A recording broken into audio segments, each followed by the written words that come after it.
देखा भाई, हम जौन भी बात कहिला हम साफ सुथरा बात कहिला। आज के डेट में केहू पर भरोसा नहीं खे, ना मेहरारू पर भरोसा बा और ना मर्द पर भरोसा बा।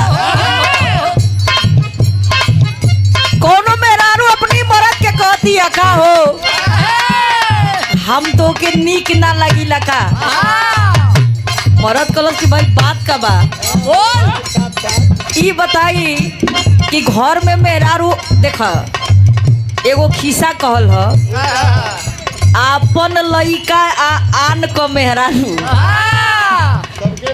सबके बढ़िया लगेली। अगर आपन लइका खूब पोटो बहौले बा तो ओके गोदी में टांग के लोग ओकर पोछ के पीछे पोछ लिया।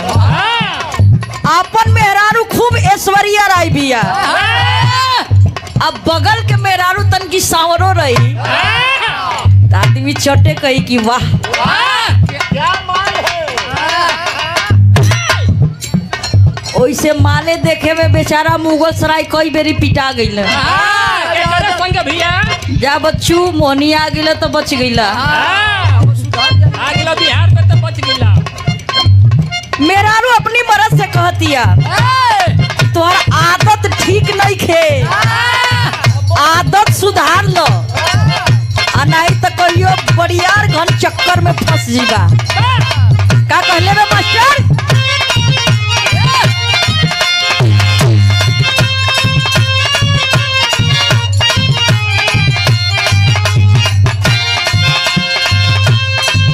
अरे सास गईली नहीं हरी रंग तोरे ससुरी दुआरे,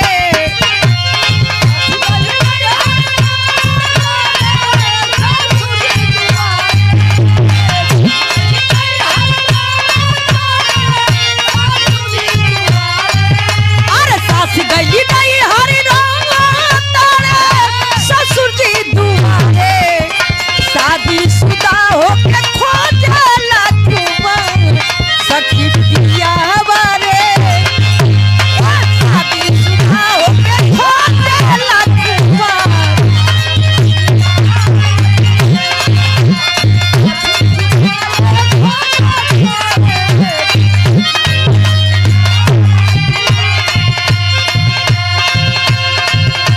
दिया हो गइल बा तब दूसरे पर लाइन मारे ल, ई काम ठीक नहीं है।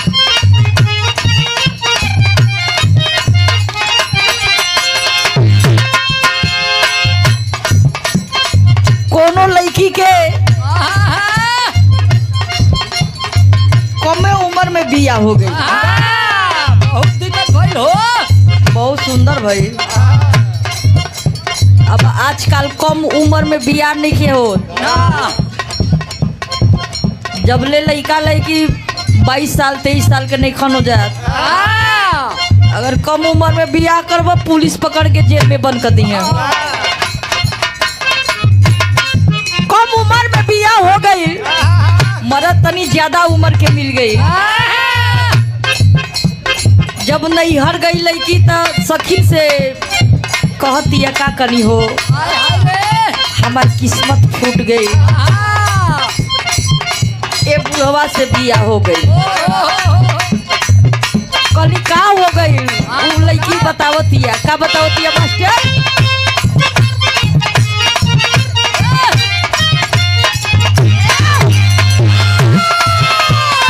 अरे हम बानी सतर बलमुआ 23 साल के,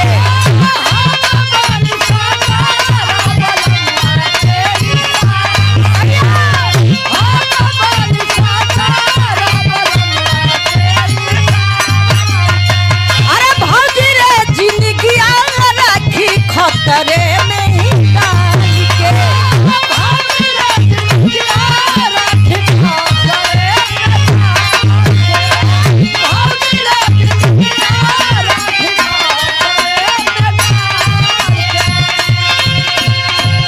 हमार जिंदगी कब कोनो भरोसा नहीं है।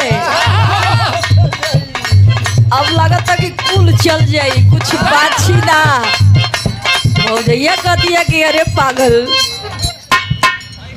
जाना बची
हमार जियल मुश्किल हो गइल बा।